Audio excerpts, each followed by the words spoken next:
ஆயக்கலைகள்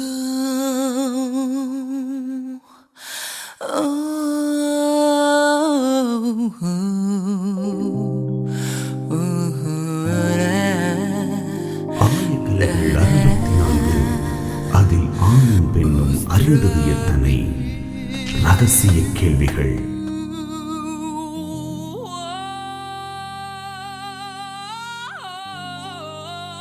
உலகெங்கிலும் உள்ள அசம் தொலைக்காட்சி நேயர்களுக்கு வணக்கம். இது உங்கள் ரகசிய கேள்விகள். சமீபத்தில் பிப்ரவரி 13-14 சென்னையில் நடந்த 8வது உலக பாலியல் மாநாட்டில் சமர்ப்பிக்கப்பட்ட ஆய்வு கட்டுரைகள், பல்வேறு புதிய தகவல்கள், புதிய ஆய்வுகளை பற்றி நம்ம பேசிக்கிட்டு இருக்கோம். இந்தியாவில் குறிப்பாக தமிழகத்தில் மது பழக்க வழக்கங்கள், இந்த போதை பழக்க வழக்கங்கள் எவ்வளோ தூரம் இருக்குது அப்படின்றத பற்றிய சில ஆய்வுகள், ரொம்ப ஆச்சரியமான விஷயங்கள்.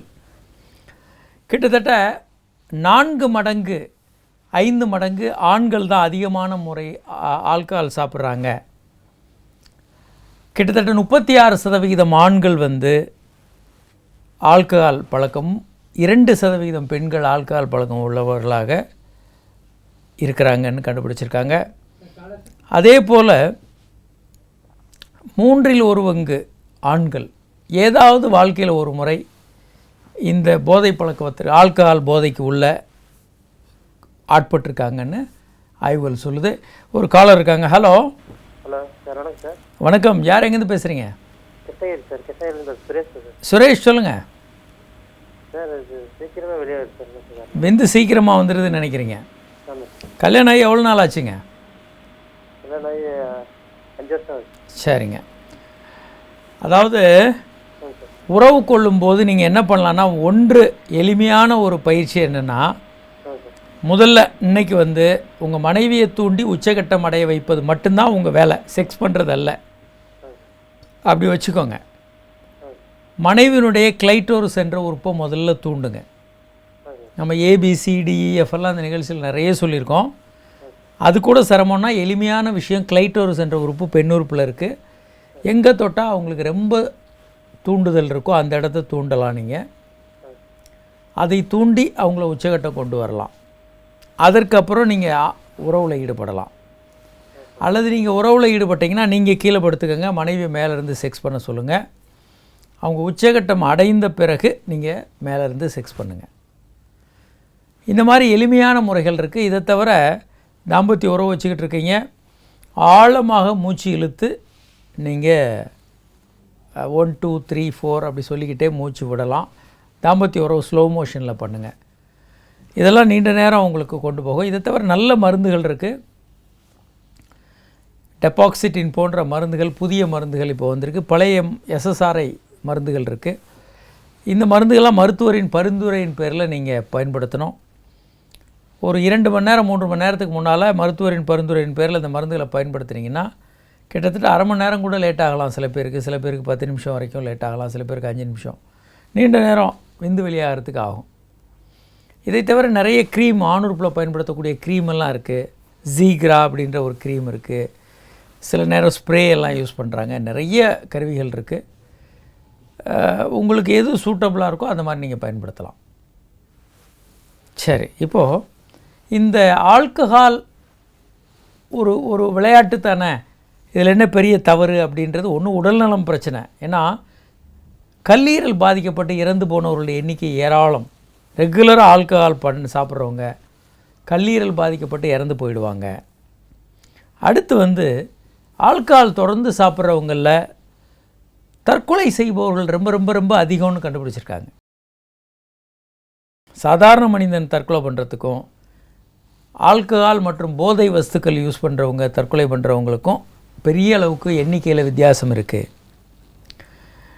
ஸோ கிட்டத்தட்ட 2 மடங்கு அதிகமாக போதை வஸ்துக்கள் யூஸ் பண்ணுறவங்க தற்கொலை பண்ணுறாங்க. இதெல்லாம் ஒரு முக்கியமான விஷயம். ஆல்கஹாலில் உலகம் முழுவதுமே நம்பர் 1 மருந்து ஆல்கஹால் தான். போதை மருந்தில் 2 மார்ஜுவானா போன்ற போதைப் பொருட்கள், அதே மாதிரி பெயின் கில்லர்ஸ் போதையாக யூஸ் பண்ணுறாங்க. தூக்க மருந்துகள், ஆர்எக்ஸ் செடேட்டிவ்ஸ், தூக்க மருந்துகள் யூஸ் பண்ணுறது, இந்த மாதிரியான பல்வேறு மருந்துகளும் போதை மருந்துகளாக உலகம் முழுவதும் பயன்படுத்தப்படுது. உடல் சார்ந்த காரணங்கள் என்ன? இந்த போதை மருந்துகள் பயன்படுத்துறதுல உடல் சார்ந்த காரணங்கள், மனம் சார்ந்த காரணங்கள். உடல் சார்ந்த காரணங்கள் என்ன?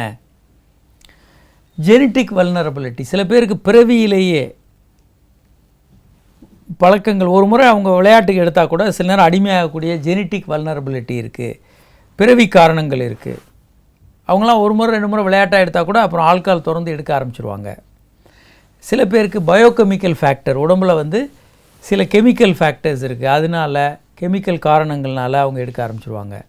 சில பேருக்கு மூளையில் வந்து நியூரோபயாலஜிக்கல் காரணங்கள் இருக்குது. அதாவது ஒருத்தர் ஒரு ஆல்கஹால் எடுக்கிறாரு, அவருக்கு 20% தான் மகிழ்ச்சி இருக்குது. இன்னொருத்தருக்கு ஆல்கஹால் எடுக்கிறாரு, 80% சந்தோஷம் இருக்குது. அப்படின்னா இவங்க 2 பேரில் யார் போதைக்கு அடிமையாவாங்கன்னா அந்த 80% சந்தோஷம் இருக்கவங்க. 20% இருக்கவங்க அது பெரிய ஒரு விஷயமாக எடுக்க மாட்டாங்க, இது என்ன பெருசு அப்படின்னு விட்டுருவாங்க. ஆனால் 80% அதை என்ஜாய் பண்ணுறவங்க தொடர்ந்து எடுக்கிறதுக்கு வாய்ப்பு இருக்குது. ஒரு காலர் இருக்காங்க. ஹலோ, வணக்கம் சார். வணக்கம். யார் எங்கேருந்து பேசுகிறீங்க சார்? நான் மதுரையிலேருந்து பேசுகிறேன் சார். ராஜா. ராஜா, சொல்லுங்கள். எனக்கு வந்து இந்த ஆண் உறுப்புல சார், அந்த முட்டில் வந்து பிம்பிள்ஸாக வந்திருக்கு, அது எதுவும் பிரச்சனையா சார்? வெளியே யாருடைய உறவு வச்சுருக்கீங்களா ராஜா? இல்லை சார். எப்போதும் கிடையாது. இல்லை சார். அப்படி இல்லாத பட்சத்தில் நீங்கள் பயப்பட வேண்டாங்க. பொதுவாக வெளியே உறவுகள் 2 பேருக்கு இல்லைன்னா ஆணுறுப்பில் வரக்கூடிய சின்ன சின்ன மாற்றங்கள் வந்து பொதுவாக பூஞ்சை காளான் தொற்றுனால் வரலாம்.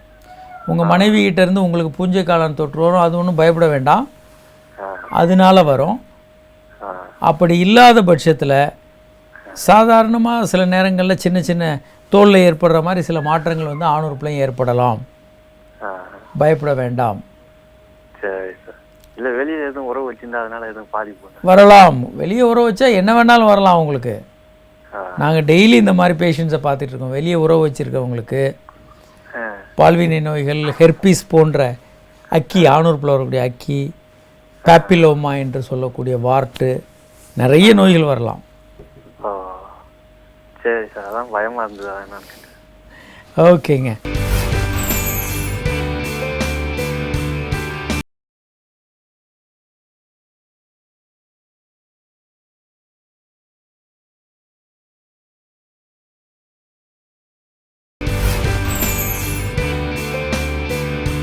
இப்போது நம்ம பயாலஜிக்கல் ஃபேக்டர், இந்த மாதிரி நோய் ஆல்கஹால் சாப்பிட்றதுக்கு வரக்கூடிய உடல் ரீதியான காரணங்கள் அப்படின்னு பார்த்தோம். மன ரீதியான காரணங்கள் என்ன இருக்குது? ஒரு புரட்சி மனநிலை. எல்லாத்தையும் நம்ம ட்ரை பண்ணோம், சாகசம் செய்யணும், தண்ணி அடிக்கிறது ஒரு சாகசம், ஸ்மோக் பண்ணுனா நம்ம வந்து ஒரு ஹீரோ ஆகிடலாம், இந்த மாதிரி உணர்வுகள் இருக்கும்.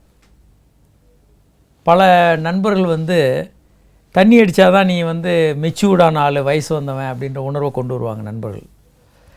அது அடுத்து வந்து மன அழுத்தம் இருக்கிறவங்க, நான் ஒரு வாழ்க்கையில் ரொம்ப உபயோகம் இல்லாதவன் அப்படின்னு நினைக்கிற இன்ஃபீரியாரிட்டி காம்ப்ளெக்ஸ் இருக்கவங்க தண்ணி அடிக்கலாம்.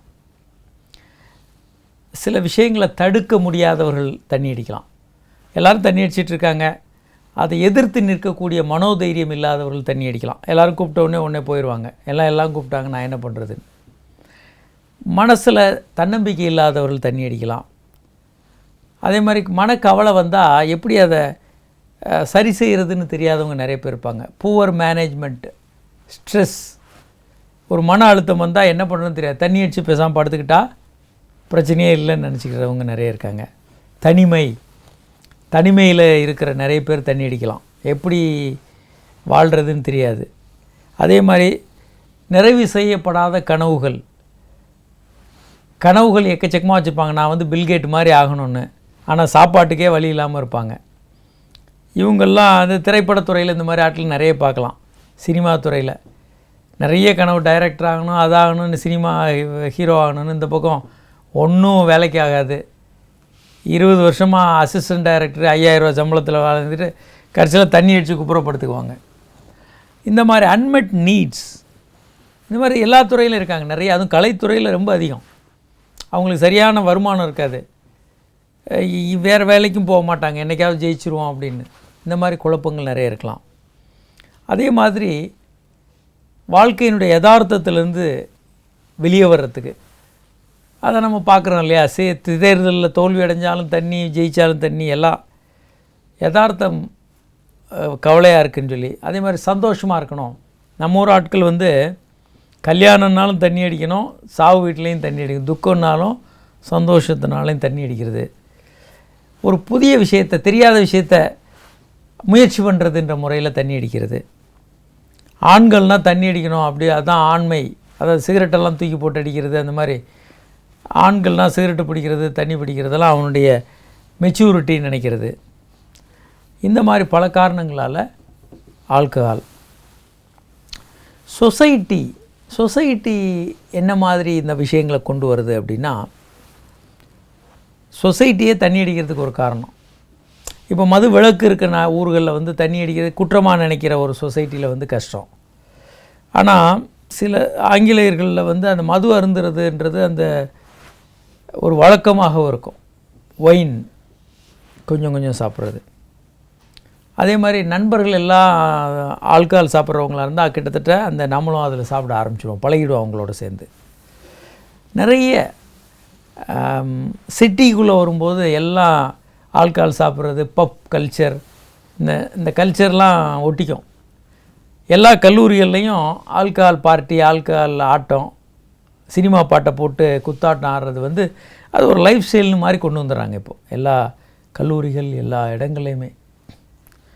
அதே மாதிரி அன்எம்ப்ளாய்மெண்ட், வேலை கிடைக்கலன்ற கவலை, நிறைய நெருக்கமான நகரங்கள், சொசைட்டியில் நிறைய குழப்பங்கள் இருக்குது, ஒரு தனி மனிதனுக்கு பிரச்சனை. அதே மாதிரி மாஸ் மீடியா, அதை நம்ம நிறைய சொல்லிகிட்டு இருக்கோம். தற்கொலைக்கும் ஆல்கஹால் சாப்பிட்றதுக்கும் இந்த பத்திரிகைகளும் டிவியும் சினிமாவும் ஒரு முக்கியமான காரணம். இதை பற்றி அதிகமாக பேசி எல்லா சினிமாக்கள்லையும் ஆல்கஹால் இல்லாத சினிமாவே இல்லாத அளவுக்கு எல்லா சினிமாக்கள்லேயும் ஆல்கஹால் இருக்கும். எல்லா பத்திரிகையிலையும் டெய்லி தற்கொலையை பற்றி ஒரு இன்சிடெண்ட்டை போட்டுருது. இதனால் தமிழ்நாட்டில் தற்கொலையும் அதிகம், ஆல்கஹால் சாப்பிட்றதும் அதிகமாகிக்கிட்டு இருக்கு. மாஸ் மீடியாவுடைய ஒரு எஃபெக்ட். அதே மாதிரி வேலை, ஆல்கஹால் கடையில் வேலை செய்கிற பையன் ஆல்கஹால் அடிக்கிறது, அது மாதிரி பப் பாரில் வேலை செய்கிறவங்க, இது ரிலேட்டட் வேலை செய்கிறவங்க நிறைய பேர் வந்து இந்த மாதிரியான வேலையில் இருக்கிறத நம்ம பார்க்குறோம். அதே மாதிரி என்டர்டெயின்மெண்ட்டை கொடுக்குறவங்க நிறைய பேர் தண்ணி அடிக்கிறத பார்ப்போம். அதே மாதிரி போதை மருந்துகள் ஏன் பரவலாக இருக்குது அப்படின்னா, அது கிடைக்கிறது ஈஸியாக இருக்குது.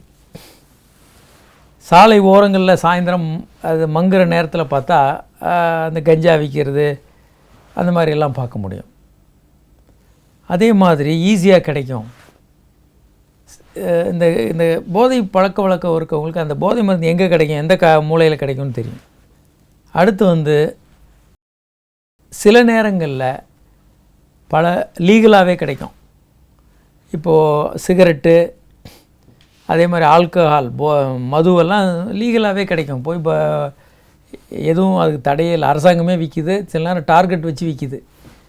இந்த தீபாவளிக்கு இவ்வளோ விற்கணும், இந்த வருஷத்துக்கு இவ்வளோ விற்கணும், இவ்வளோ லாபம் வரணும்னு டார்கெட் வச்சு விற்கிற அளவுக்கு லீகலாக சட்டபூர்வமாக கிடைக்குது. அடுத்து வந்து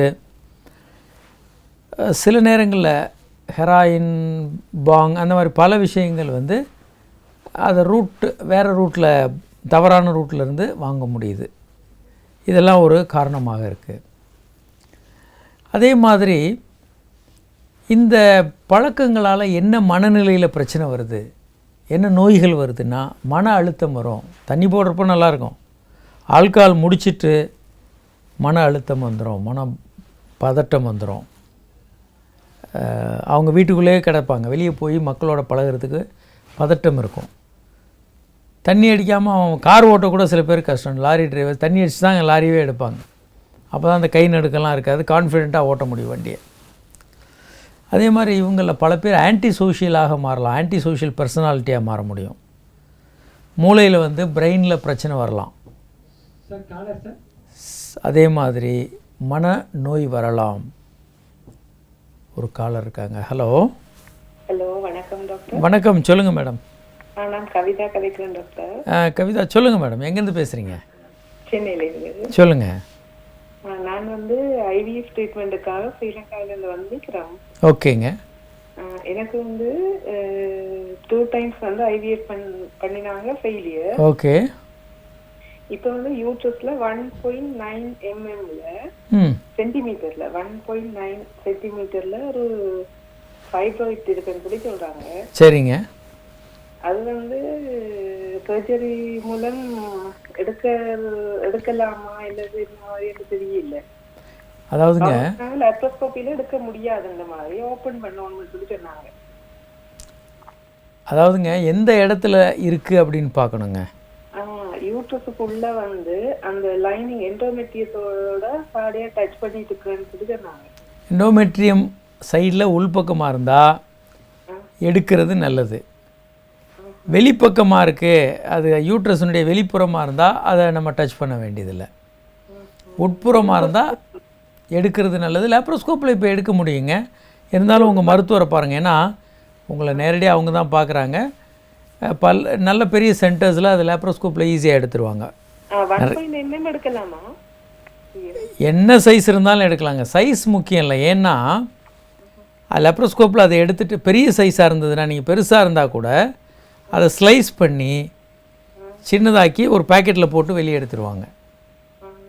பெருசாக இருந்தாலும் எடுக்க முடியும், சின்னது எடுக்கிறது பிரச்சனை இருக்காது. இப்போ வந்து எனக்கு வந்து ஈபி பண்ணினா சக்ஸஸ் ஆகுமா என்னன்னு தெரியல.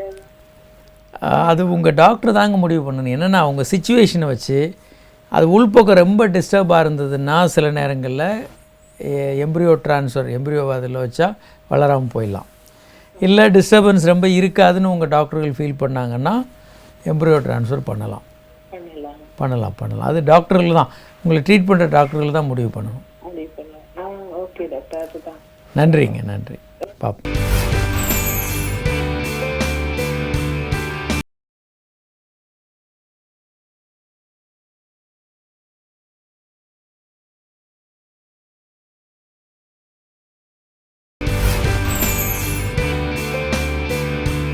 இப்போது இந்த போதை மருந்துகளுடைய பின்விளைவுகள் என்ன?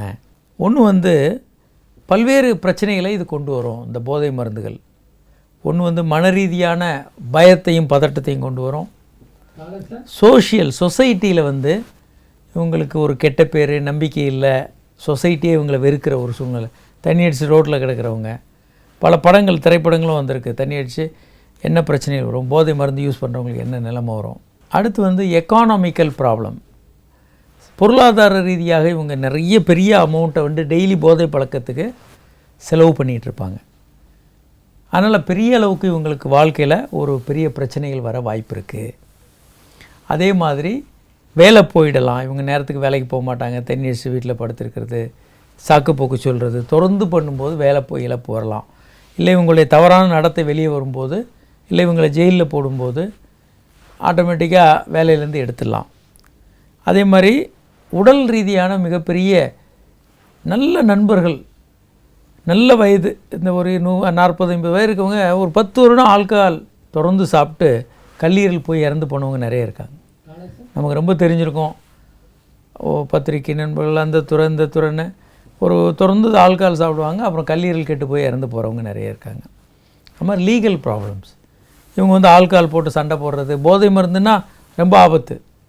அவங்கள வந்து போதை மருந்துக்கு அரெஸ்ட் பண்ணலாம், போதை மருந்து சாப்பிட்டு இவங்க பண்ணக்கூடிய கிரிமினல் வேலைகளால் அரெஸ்ட் பண்ணலாம். ஓபியம் அந்த மாதிரியான பொருட்கள் வந்து இந்தியாவில் மிகப்பெரிய அளவுக்கு இருக்குது. ஏன் அப்படின்னா அந்த ஓபியம் போன்ற பொருட்களை ட்ரான்ஸ்ஃபர் பண்ணுற இடத்துல இந்தியா வழியாக அது போகுது நிறைய. கோல்டன் ட்ரையாங்கிள், கோல்டன் கிரசன்ட், அந்த வழியாக அது ட்ரான்ஸ்ஃபர் ஆகும்போது இந்தியாவுக்குள்ளே நிறைய வருது. இதுக்கு வந்து ப்ரௌன் சுகர், ஸ்மாக் அப்படின்ற பேர்கள்லாம் இருக்குது. ப்ரௌன் சுகர் யூஸ் பண்ணுறாங்கன்னா இந்த ஓபியாய்டு யூஸ் தான். சரி, இந்த மாதிரி இந்த ஓபியம் போன்ற பொருட்களை யூஸ் பண்ணும்போது இவங்களுக்கு சிவியராக பாதிப்பு வரும்போது அக்யூட்டான பிரச்சனை என்ன வரலாம்? நிறைய ஓபியம் சாப்பிட்டாங்க, என்ன வரும்? ஒரு காலர் இருக்காங்க. ஹலோ, வணக்கம். யார் எங்கேருந்து பேசுகிறீங்க சார்? ரவிச்சந்திரங்க, ஆர்என்லேருந்து பேசுகிறேங்க. ரவிச்சந்திரன் சொல்லுங்கள். எனக்கு வயசு 52ஆகுதுங்க. சொல்லுங்கள் ரவிச்சந்திரன். உங்கள் வீட்டில் வந்து 35ஆவது ரெண்டாவது மேரேஜுங்க. ஆ, சின்ன வயசுல ரொம்ப தப்பு பண்ணிட்டேன். என்ன தப்பு பண்ணீங்க? அதான் பொண்ணுங்களுக்கு நிறைய வீக்னஸ் இருந்துட்டுங்க. சரிங்க. ஆ, இப்போ எனக்கு வந்து ஆண்மை கம்மியாக இருக்குது. அதுக்கு என்ன மருந்து சாப்பிடணும்னு சொன்னீங்கன்னா? இது வந்துங்க மருத்துவரை நீங்கள் பார்க்கணும். நீங்களாக மருந்துகள் வாங்கி சாப்பிடக்கூடாது. சரிங்க ஐயா. முதல்ல வந்து இந்த வயதில் பிரச்சனை வந்தால் கண்டிப்பாக நீங்கள் மருத்துவரை பார்த்து ஒரு முழுமையான செக்கப் பண்ணணும். பல பேர் என்ன தப்பு பண்ணுறாங்கன்னா, இப்போ ஒரு ஜென்ரல் செக்கப் பண்ணுறாங்க. அப்படி பண்ணக்கூடாது. ஆமாய்யா, நான் மெடிக்கலில் போய் வயக்கார கூடன்னு கேட்டு வாங்கி சாப்பிட்றேன். அது வந்து இடுப்பு வலி இந்த ஜாஸ்தியாக வர மாதிரி. அப்படி சாப்பிடும்போது இவங்களுக்கெல்லாம் ஒரு 3-4 வருடங்களில் ஹார்ட் அட்டாக் போன்ற விஷயங்கள் வரதுக்கு வாய்ப்பு அதிகம். சரிங்க. நீங்கள் என்ன பண்ணணும்னா, முதல்ல ஒரு தகுதி வாய்ந்த மருத்துவர்களை பார்த்து ஒரு முழுமையான செக்கப் பண்ணணும். ஏன்னா இரத்த நாளங்களில் வர்ற பிரச்சனைகள் தான் ஆண்மை குறைவுக்கு மிகப்பெரிய காரணங்கள். முதல்ல அது ஆணுறுப்பை பாதிக்கும், அடுத்ததாக அது இருதயத்தை பாதிக்கும். அப்போது இது பல முறை நிரூபிக்கப்பட்ட ஒரு விஷயம். பல்வேறு ஆய்வுகளை இந்தியாவிலையும் நம்ம நிரூபிச்சிருக்கோம். வெளிநாடுகளில் ஆஸ்திரேலியாவில் பண்ண ஆராய்ச்சிகளையும் இது நிரூபிக்கப்பட்டிருக்கு. அமெரிக்காவில் பண்ண பல்வேறு ஆய்வுகளையும் இது நிரூபிக்கப்பட்டிருக்கு. அதனால் ஆண்மை குறைவு வந்தாலே நீங்கள் ஹார்ட் அட்டாக் எதுவும் இருக்குமான்னு செக் பண்ணணும். ரெண்டையுமே சரி பண்ணிக்கணும். அப்படி சரி பண்ணுறதுனால ஆண்மை குறைவையும் சரி பண்ணிக்கலாம், ஹார்ட் அட்டாக் வராமல் தடுக்க முடியும். ஒரு காலர் இருக்காங்க. Hello sir. வணக்கம் சார். வணக்கம். யார் எங்கேருந்து பேசுகிறீங்க? சார் நான் அம்பத்தூர்ல பேசுகிறேன். எனக்கு 49 ஏஜ் ஆகுது சார். சரிங்க. எனக்கு கல்யாணம் ஆகி ஒரு பையன் பிறந்தான். சரிங்க. அவன் இறந்துட்டான். சரிங்க. அதுக்கப்புறம் ஒரு 4-5 வருஷமா சுகர் இருக்கு சார். 5 வருஷமா சுகர் இருக்கு. ஒரே ஒரு பையன் தான், அடுத்து குழந்தை இல்லை? ஆமாம் சார். சரி. அப்புறம் சுகர் வந்துச்சு. 5-6 வருஷமா இருக்கு சுகரு. சரி. அது என்ஜாயே பண்ண முடியல சார். ஆனால் இதெல்லாம் வெளியே வருது, மாதத்துக்கு 2 வாட்டி வெளியே, அது தானாக வெளியே வருது. இதெல்லாம் முழுமையாக சரி பண்ணிக்கலாமேங்க. நீங்கள் நேராக டாக்டரை பாருங்கள், செக்ஸாலஜிஸ்ட் பார்த்தீங்கன்னா இது எல்லாத்தையும் சரி பண்ணி கொடுத்துருவாங்க. சர்க்கரையும் நல்ல கண்ட்ரோலில் வச்சுக்கோங்க. ஆண்மை குறைவை முற்றிலுமாக குணப்படுத்தலாம். வாழ்நாள் முழுவதும் நல்லா செக்ஸ் பண்ண முடியும். நீங்கள் அதுதான் சுத்தமாகவே பண்ண முடியாத சூழ்நிலை. அதாங்க, இதை மாற்ற முடியும். இது இவ்வளோ நீங்கள் ரொம்ப சிக்கலான விஷயம்லாம் இல்லை, எளிமையாக சரி பண்ண முடியும். சில என்ன காரணம்னு பார்க்கலாம். ஒன்று ஹார்மோன்கள் குறைபாடு இருக்கலாம், முக்கியமாக இரத்த நாளங்களில் பிரச்சனை இருக்கும், சர்க்கரையும் சில நேரங்களில் ஒரு காரணமாக இருக்கும். 60% சர்க்கரை நோயாளிகளுக்கு ஆண்மை குறைவு வருது. அதே மாதிரி நரம்புகளில் வர்ற பிரச்சனைகள், அதை தவிர யூராலஜிக்கல் அந்த ஏரியாவில் ஏதாவது ஆப்ரேஷன் பண்ணுறது, அந்த மாதிரி கருவிகள், மன ரீதியான காரணங்கள். ஸோ இது என்னென்னு கண்டுபிடிச்சி சரி பண்ணிடலாம். இப்போது போதை மருந்து அதிகமாக சாப்பிடும்போது அக்யூட்டாக நிறைய சாப்பிட்டாங்கன்னா என்னென்ன பிரச்சனை வரும்? அவரால் எதையுமே செய்ய முடியாமல் ஒரு பரிதாபமான நிலைமைக்கு போகலாம். இருதயம் துடிப்பு குறையலாம், பிபி குறையலாம். அதே மாதிரி மூச்சு விடுறதுல பாதிப்பு வரலாம், மூச்சு விட முடியாமல் இருக்கலாம். அவங்களுடைய டெம்பரேச்சர், உடம்பு டெம்பரேச்சர் குறையலாம். கண்கள் பியூப்பிள் சுருங்கிடலாம். அதே மாதிரி கோமா கூட போகலாம். அவங்க அதிகமாக எடுத்துட்டாங்கன்னா கோமாவுக்கும் இவங்க போகலாம். இந்த மாதிரியான ஓபியாய்டு மருந்துகளை நிறுத்தும்போது என்னென்ன வரும்? அப்படி சாப்பிட்டுக்கிட்டே இருக்காங்க, திடீர்னு நிறுத்திட்டாங்க, என்ன ஆகும்? மூக்கிலேருந்து நீராக கொட்டிக்கிட்டு இருக்கும், தூக்கமாக வரும், கொட்டாவியாக வந்துக்கிட்டு இருக்கும், பசி இருக்காது, கை கால் நடுக்க ஆரம்பிச்சிரும். அதே மாதிரி கோபம் வரும், சில நேரம் தூக்கமே இல்லாமல் இருக்கலாம். இதில் என்னென்ன பிரச்சனைகள் வரலாம்? அந்த ஓபியம் மருந்துகளை சாப்பிட்றதுனால பார்க்கின்சன் நோய் வரலாம், நரம்புகள் பாதிப்பு வரலாம், நரம்புகள் உணர்வு இல்லாமல் போயிடலாம், நியூரோபத்தின்னு. அதே மாதிரி டிரான்ஸ்வர்ஸ் உணர்வு இல்லாமல் கால்கள் போயிடலாம், தோலில் கிருமி தொற்று வரலாம், எய்ட்ஸ் வரலாம், நோய்க்குள் தொற்றுனால இறப்பு வரலாம், கல்லீரல் பாதிப்பு இறந்து போகலாம். இப்படி பல்வேறு விஷயங்கள் இருக்குது. இன்னும் இதுக்கு என்னென்ன ட்ரீட்மெண்ட் கொடுக்கணும், என்னென்ன பண்ணணுன்றதை தொடர்ந்து நம்ம பேசுவோம். இன்று இந்த நிகழ்ச்சியில் பங்கு பெற இயலாத வாசகர்கள் உங்கள் கேள்வியில் எங்களுக்கு எஸ்எம்எஸ் மூலமாக அனுப்பலாம். 9841266666 என்ற எண்ணுக்கும் 94494444 என்ற எண்ணுக்கும் உங்கள் கேள்வியில் எஸ்எம்எஸ் மூலமாக அனுப்புகிறோம். அல்லது hi@drkamarajhospital.com என்ற மின்னஞ்சல் முகவரிக்கு உங்கள் கேள்விகளை எங்களுக்கு மின்னஞ்சல் அனுப்பலாம். மீண்டும் நாளை சந்திப்போம். வணக்கம்.